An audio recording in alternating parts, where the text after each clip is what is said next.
Pessoal, boa tarde. Aqui é o palco da comunidade do Mon Hackerspace. Hoje as atividades vão durar pouco menos de tempo. Vai ser só das 3 às 6 as atividades hoje. Às 3 horas e alguma coisinha que a gente deu uma atrasada agora, vai ser o Pedro apresentando o Server Drive UI. Às 3h30 é uma atividade de IoT com o pessoal do FIT. E às 4h30 tem a atividade com o robô humanoide Now. Ele vai estar aqui em cima da bancada daqui a pouco. É o mesmo robô que está jogando bola lá na frente. Não sei se alguém aqui vai se interessar pelo tamanho, porque sobraram 3 camisetas G mais Baby Look. Tá?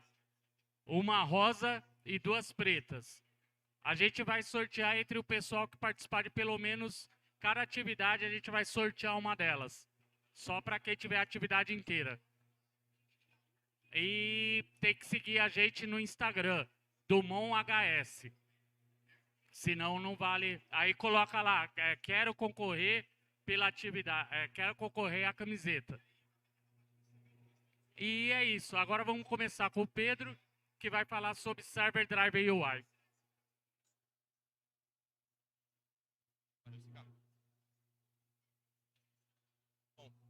Boa tarde, pessoal. Boa tarde. Valeu, Sica, pela apresentação. Meu nome é Pedro. Tá dando para ouvir bem aí? Tranquilo? Meu nome é Pedro. Eu sou engenheiro de software no Nubank.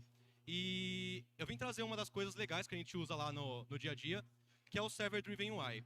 Aí, só para entender aqui, quem está aqui na bancada, alguém conhece Server Driven UI? Já usou? Alguém conhece? Não? Ninguém? Show de bola. Então, pode passar aí, por favor. Qual que vai ser a ideia aqui da apresentação? A gente vai passar aqui por alguns tópicos. Primeiro a gente vai entender como funciona o desenvolvimento de uma aplicação normal, uma aplicação tradicional.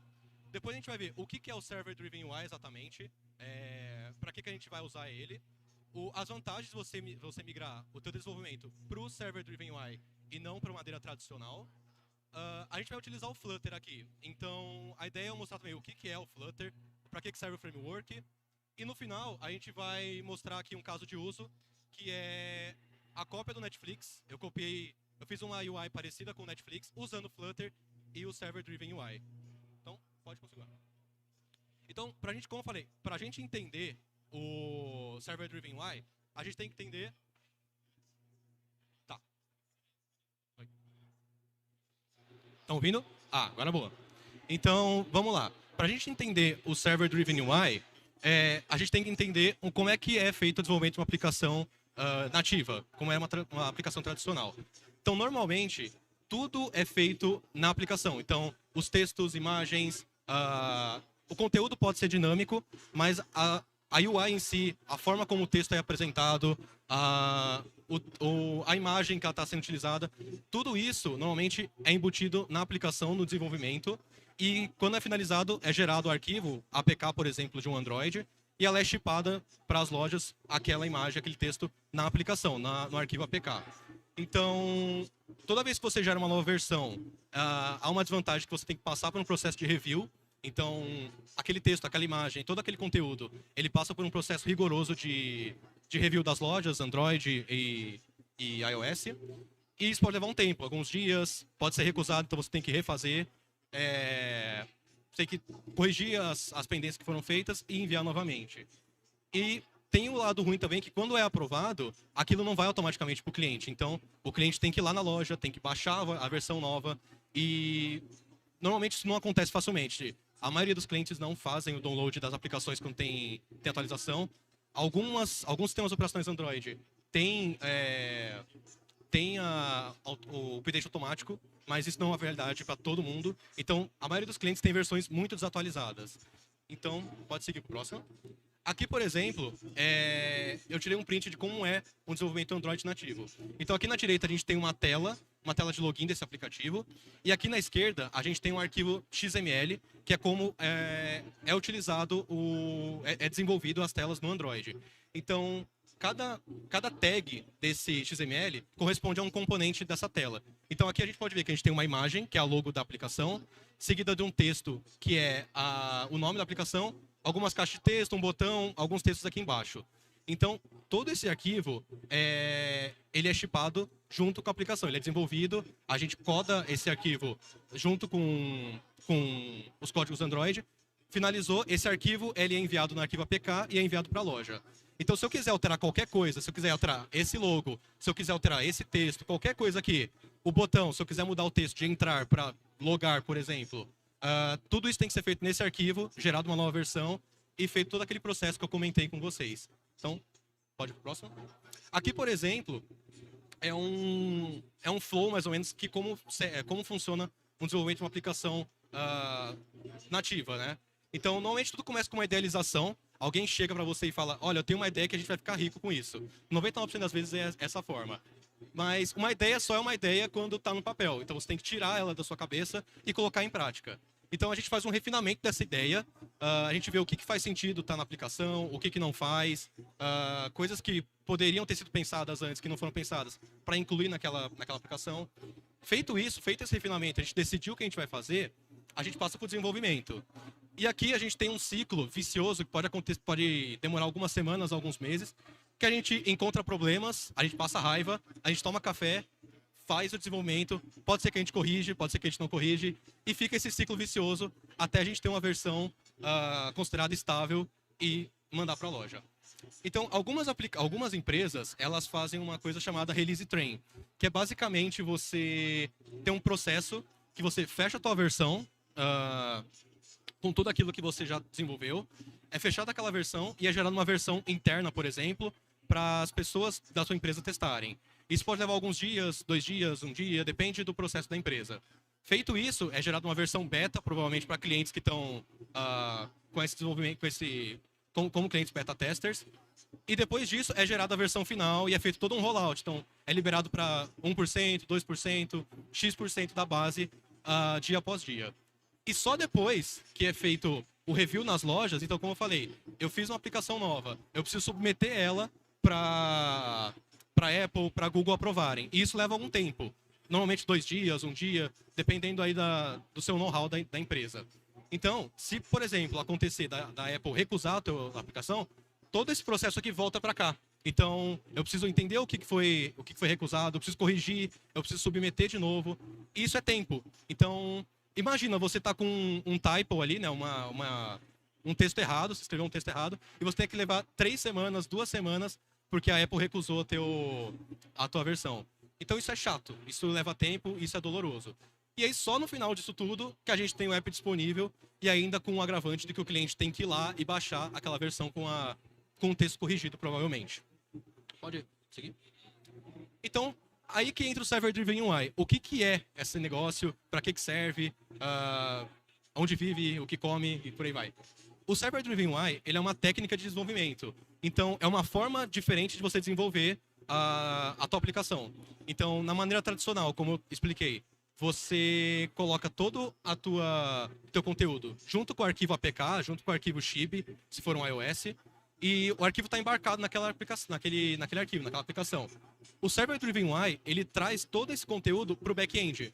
Então, imagens, posicionamento, textos, tudo isso não é mais tipado na aplicação e é passado para o back-end.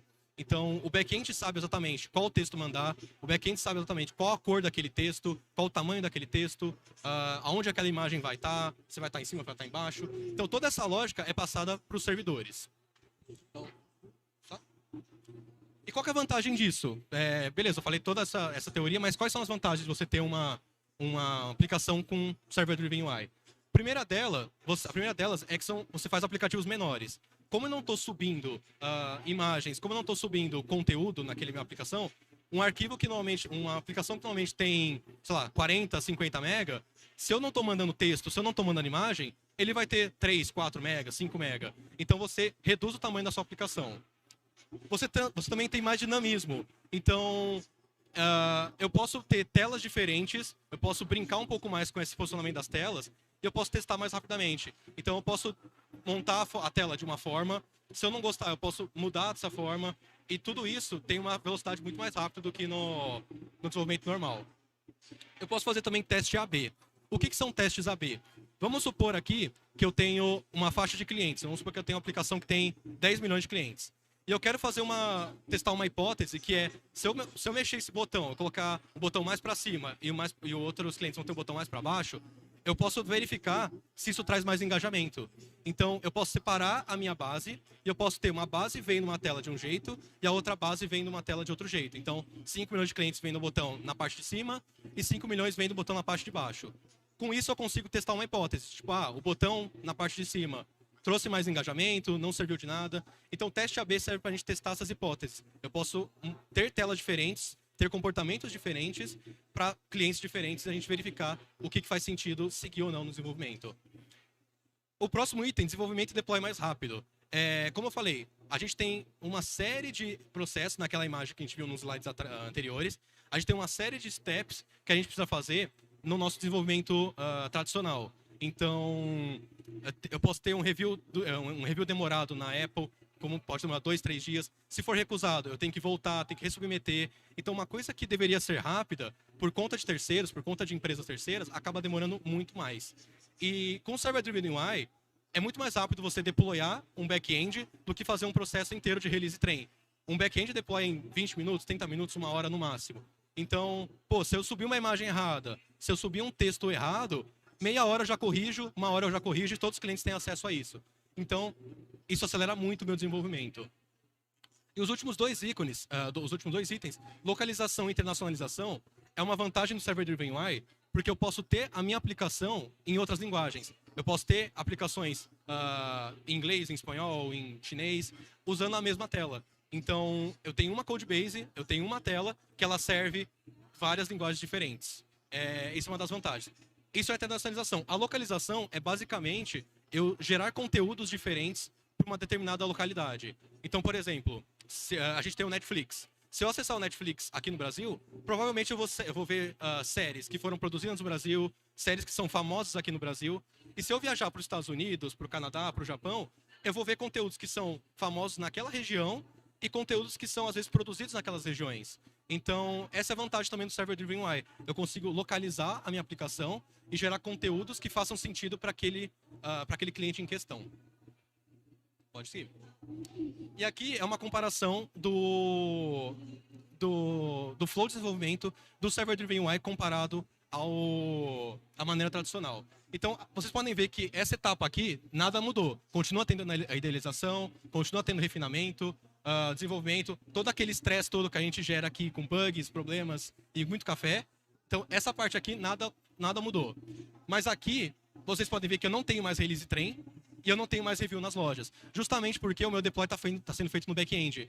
Então, eu não preciso que a Apple aprove meu back-end. Eu mudei no back-end, subi, meia hora já está para os clientes. Então, essa é uma vantagem. Nessa brincadeira toda, a gente pode ganhar aqui 1 semana, 2 semanas de desenvolvimento e entrega por conta de release train e review nas lojas que foram pulados. E o app disponível, ele está disponível muito mais rapidamente, porque o cliente não precisa baixar nada. Se o cliente já tem a versão mais atualizada, a minha aplicação já vai ter o conteúdo que eu subi no back-end. Então aqui o cliente recebe muito mais rápido do que se fosse na maneira tradicional, na maneira de subir nas lojas. Então, beleza. Para essa apresentação, eu quis trazer um pouquinho do Flutter e a gente vai tentar utilizar o Server Driven UI junto com o Flutter para montar uma cópia do Netflix.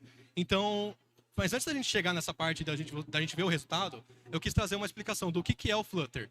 O Flutter, ele é um framework open source criado pela Google e mantido pela comunidade, que você consegue aplicações híbridas, que é basicamente uma code base. Eu tenho aplicações para web, para Android, para iOS, com um código só. Então, por que isso é bom pro Server Driven UI? Basicamente, você poderia fazer Server Driven UI com uma aplicação nativa, mas com o Flutter, se eu já faço a minha aplicação para todas as plataformas, eu ganho tempo de desenvolvimento nisso. Eu codo uma vez e tenho três versões da minha aplicação. O Flutter, a gente escreve a nossa UI de maneira declarativa feita pelo código. Então, diferente daquele print que eu mostrei no começo da apresentação, eu não tenho um XML, eu não tenho um arquivo de estrutura na minha tela. Eu tenho um código, ou seja, eu tenho uma lógica que vai desenhar a minha tela. Então, isso para o Server Driven UI é excelente, porque eu desenvolvo componentes, eu coloco toda a lógica, então, tipo, ó, a maneira que você renderiza esse componente é dessa forma. Feito isso, eu só mexo no meu back-end e tá feito. E o Flutter, ele utiliza um conceito chamado de widgets, que são componentes. Então, tudo no Flutter é componente. Uma imagem, um texto, a própria aplicação em si é um componente. Então, quando você componentiza as coisas, fica muito mais fácil de você reutilizar elas em determinadas telas, em determinados fluxos da sua aplicação. Aqui, por exemplo, eu quis dar um overview do como é que funciona o Flutter. Então, aqui a gente tem um código escrito em Dart, que é no Flutter, que roda no framework do Flutter. O componente nada mais é do que uma classe. Então, eu tenho uma classe que ela estende de stateless widget. Então, ou seja, eu estou falando que essa classe ela é um componente que não tem estado, é um componente sem estado algum. Quando eu estendo essa classe, obrigatoriamente eu preciso ter uma função que vai montar o meu componente. Então, aqui tem toda a minha lógica de como eu vou montar esse componente e eu retorno esse componente no final para o framework do Flutter renderizar ele. Então, aqui eu escrevi um texto que é do Mon Hackerspace na Campus Party e, como vocês podem ver, eu tenho um componente de texto que recebe uma string. E para eu centralizar esse texto, eu coloco esse meu componente de texto dentro de um outro componente que é chamado center, um componente de centro, centralizado. E ele gera esse resultado aqui, que é uma aplicação com o texto que eu montei ali, um texto centralizado conforme eu montei ali. A mesma coisa, uma imagem. Então, seguindo a mesma lógica, eu tenho o mesmo componente que estende de stateless widget, que tem uma função que vai montar o meu componente, e ele basicamente é um componente de imagem pegando de um asset, pegando de um arquivo que está lá na minha aplicação, que aqui no caso é um arquivo JPEG, e ele também está dentro de um center. E esse aqui é o resultado. Eu tenho uma aplicação com uma imagem centralizada. E uma coisa que é muito legal do Flutter, que ele permite a gente fazer, é a composição de widgets. Então, ou seja, eu posso pegar mais de um widget e eu posso compor eles para criar novos widgets. Então, se vocês verem aqui no próximo slide, eu tenho um widget de coluna, ou seja, é um widget do Flutter que me permite pegar outros componentes e alinhá-los de maneira vertical. E aqui o que eu tenho? Eu tenho uma imagem, que é o logo do Dumont Hackerspace, e seguido de um texto escrito na Campus Party 2022. Então, eu tenho aquele mesmo resultado que eu mostrei, só que composto. Então, eu tenho dois componentes que fazem coisas diferentes montando uma aplicação. Então, com isso, eu consigo montar qualquer coisa. Eu consigo montar uma aplicação compondo componentes. Então, eu posso ter textos, posso ter imagens, posso ter animações. Tudo isso é componentizado. Eu posso reutilizá-los em outras partes da minha aplicação. E, cara, é super fácil a gente fazer isso. O Flutter é uma coisa maravilhosa, fácil de você fazer. Então, vamos seguir para a próxima. Então, para a gente ver aqui o nosso caso de uso, a ideia que eu trouxe para essa apresentação era a gente replicar a UI do Netflix, utilizando o Flutter, utilizando componentes do Flutter, e utilizando o Server Driven UI para gerar essa nossa tela. Então, o que a gente vai ver aqui nessa apresentação? A gente separou alguns steps que a gente vai usar para montar essa tela. Então, o primeiro é separar a nossa UI em seções diferentes. Então, a gente vai ter um exemplo do Netflix. Com esse exemplo, eu quero separar o que são seções diferentes, para eu, na hora de passar isso back-end, separar, então, tipo, essa seção vai ser dessa forma, essa seção vai ser dessa outra forma, e por aí vai. Usando o Flutter, a gente vai criar componentes, então a gente vai criar widgets que se assemelham ao Netflix. Então, se vocês abrirem o Netflix aí de vocês vão ver que a home é composta por uma lista na horizontal, com várias imagens de séries, de filmes e um título ali, um grupo que faz sentido. Então, séries de 2022, séries populares no Brasil. Então, a gente vai tentar replicar isso no Flutter utilizando widgets. Depois, a gente vai fazer uma criação de um payload. O JSON ele é uma estrutura de dados que serve para a gente trocar conteúdos entre um cliente e um servidor. Então, o cliente faz uma requisição e o servidor retorna um JSON, uma estrutura de dados. que ele vai enviar qual é o widget que vai ser renderizado e qual é o dado que aquele widget vai ter. E por fim, a gente vai renderizar essa tela, então a gente vai passar isso para o Flutter, e o Flutter vai renderizar isso para a gente numa aplicação iOS, uma aplicação Android e uma aplicação web, que seja. Pode seguir. Então, o primeiro passo é esse. Então, aqui a gente tem um print do Netflix, então esse aqui é o meu aplicativo do Netflix, das séries e filmes que eu estou assistindo. O que a gente vai fazer é tentar identificar quais são as sessões que a gente quer replicar. Então, se você passar para o próximo slide, a gente vai ver que separamos aqui algumas sessões. Então, essa sessão que está falando que é em alta, que são filmes e séries em alta. Essa outra, que são lançados nos últimos 12 meses, só no Netflix. Então, cada coisa disso aqui vai ser uma sessão que eu montei na minha aplicação, no meu servidor, que vai retornar isso para mim. Pode seguir para o próximo. Beleza, então a gente tem que começar a criar esses widgets. Então, a gente vai utilizar o Flutter para isso. E a gente vai seguir a mesma estrutura que eu mostrei alguns slides atrás. Eu tenho aqui uma classe que eu chamei de Artwork Card. Então, ou seja, um cartão de artwork, né, de arte, que ele vai estender aquela mesma classe do Stateless Widget e vai retornar alguma coisa, vai retornar um componente. Esse componente, ele é um card, que é um componente do próprio Flutter. Esse componente card, ele aceita qualquer outro componente, então, ou seja, ele é um componente que eu consigo compor ele, que eu consigo aninhar ele com outros componentes.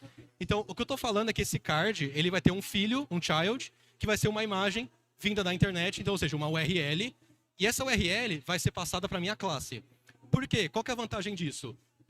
Eu posso reutilizar esse meu widget só passando outras URLs. Então, ao invés de eu ter uma URL chumbadona aqui, uma URL, sei lá, themoviesdb.com.br/ algum filme aí que esteja passando.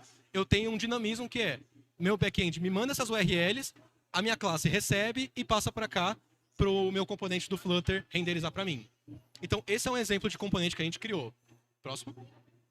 Aqui é um exemplo de um outro componente, que é um componente aninhado de uma lista. Então, eu criei aqui um artwork, eu cortei um pouco o print porque a classe ficou muito grande, mas eu tenho uma classe que estende também daquele stateless widget, que é um artwork card list, que ela basicamente vai ter o mesmo build e vai retornar um componente. Então, nesse caso, eu estou retornando uma coluna, ou seja, um componente que me permite alinhar coisas na vertical, alinhar componentes na vertical. Essa coluna, ela tem um texto, e aqui já começa uma parte do dinamismo. Eu tenho uma lógica aqui que eu estou falando. Se o meu título for diferente de nulo, você me retorna esse texto. Então, ou seja, eu quero ter uma lista com agrupado por algum título, seguido de uma lista de imagens. Se eu não passar nada, ou seja, meu backend não me retornar título nenhum, eu só retorno uma sized box, que é a forma do Flutter entender que, tipo, olha, você tem aqui um espaço vazio, um espaço em branco. E logo abaixo do meu título, eu tenho uma scroll view, né, um single child scroll view, que também é um componente do Flutter, então, ou seja, tudo no Flutter é componente. E esse scroll view, ele vai ter uma linha, uma row, que é um componente similar ao column. A diferença é que ele não alinha na vertical, ele alinha na horizontal. E aqui eu estou fazendo um map das minhas URLs. Eu estou fazendo um mapa das minhas URLs e eu pego essa URL e passo para o meu artwork card. Então, ou seja, eu criei um componente e eu estou reutilizando esse componente que eu criei em outro componente que eu criei. Então, essa é uma forma muito legal que o Flutter mostra para a gente de compor a nossa tela, compor o nosso UI, como se fossem pequenos blocos de Lego. Então, eu estou só montando ali pequenos pedacinhos, juntando tudo, para no final ter um resultado. Próximo, por favor.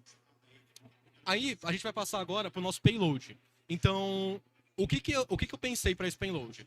Eu vou ter um JSON, que é uma estrutura de dados. Esse meu JSON, ele vai ter um componente só, ele vai ter só um atributo, que eu chamei de sections, de seções.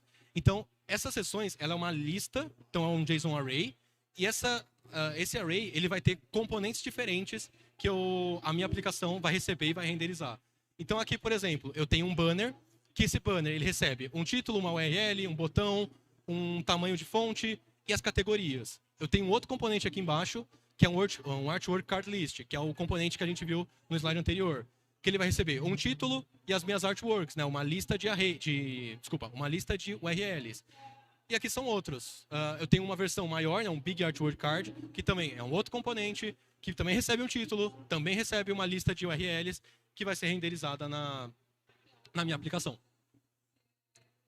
Aí, beleza. Aqui, a gente tem uma comparação que é o trecho do nosso código que vai interpretar esse JSON para um componente que o Flutter entenda. Então, aqui, eu tenho, na minha aplicação como um todo, eu tenho uma scroll view. Então, ou seja, eu estou falando que a minha aplicação ela tem scroll vertical.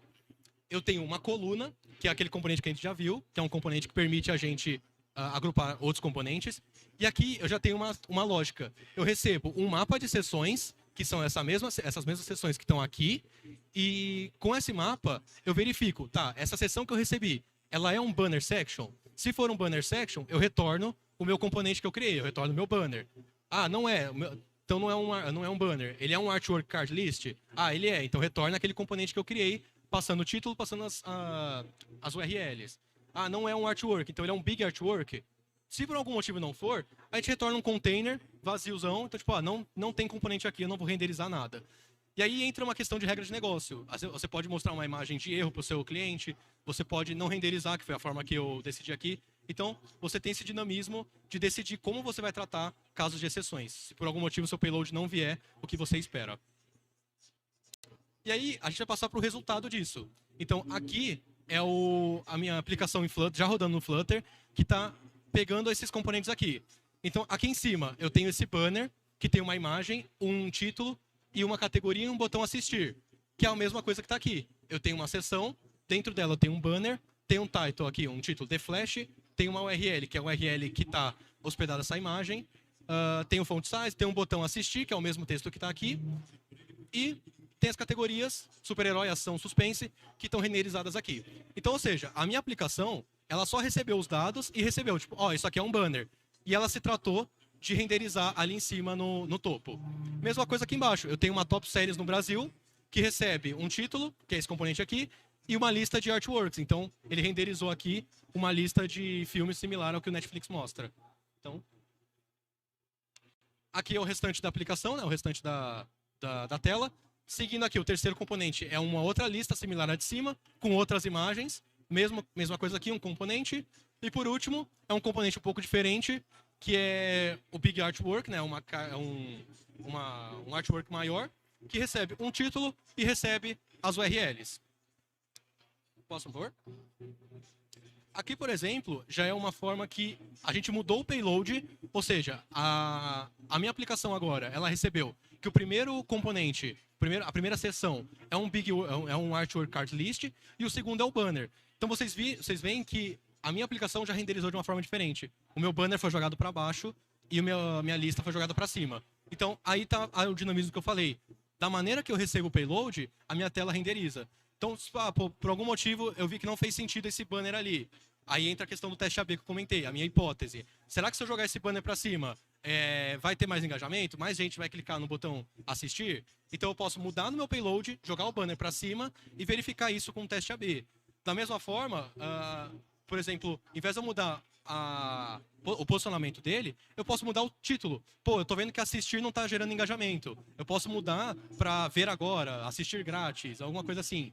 Então, eu separo a minha base, faço um teste AB, metade vai receber assistir, outra metade vai receber ver agora, assistir grátis. Com isso eu verifico, pô, teve mais engajamento? Vamos seguir com aquele. Aqui é um outro exemplo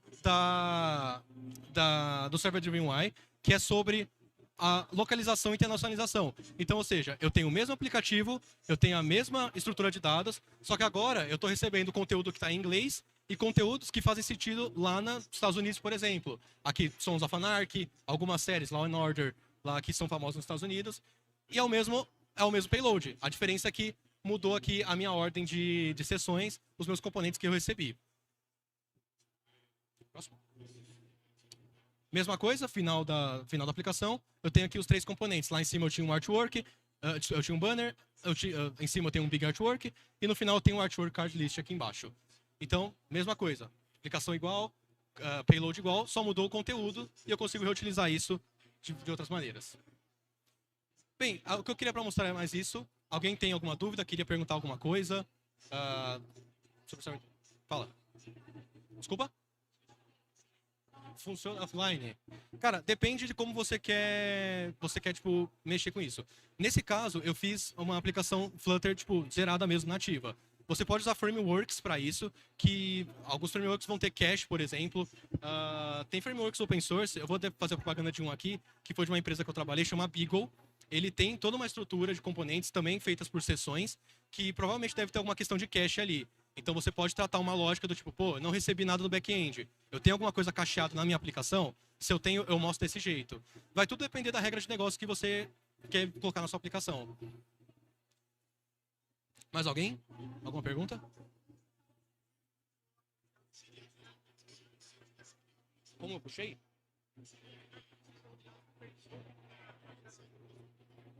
Tá. A pergunta ali foi como eu puxei esse JSON para a minha tela. Então, no Flutter, ele tem já algumas bibliotecas que são nativas dele, que já vem by default, que você consegue fazer requisições HTTPS, HTTP para qualquer servidor. No caso, eu não utilizei essa nativa, eu usei uma biblioteca open source também, que é a HTTP. Ela tem algumas funções a mais que o nativo do Flutter já disponibiliza. E o meu payload, no caso, eu estava rodando um servidor mock, um servidor feito em Python, que estava rodando lá no meu localhost. Eu só configurei o meu HTTP para bater no localhost 5050 numa URL específica que eu decidi. Mas, por exemplo, num cenário real, eu teria um servidor que bateria em outros microserviços, que teria toda uma lógica de qual conteúdo mostrar, qual conteúdo aquele cliente tem que ver, qual é a estrutura que o meu cliente vai ver. Então, eu tenho uma série de microserviços, uma série de lógica, que no final vai ser devolvido um payload similar. Beleza? Respondi? Mais alguém? Não? Beleza? Então, só agradecer a todo mundo. Obrigado pela presença de todos. Aqui estão as minhas redes sociais, GitHub, LinkedIn, um site que eu não atualizo, mas um dia eu vou atualizar esse blog. E eu tô aqui na bancada, quem quiser trocar uma ideia, quem quiser trocar uma ideia depois aí, só mandar mensagem no LinkedIn. A gente bate um papo aí do Server Driven UI, qualquer coisa que vocês quiserem. Então, obrigado, pessoal. Obrigado quem está assistindo na live também. E é isso.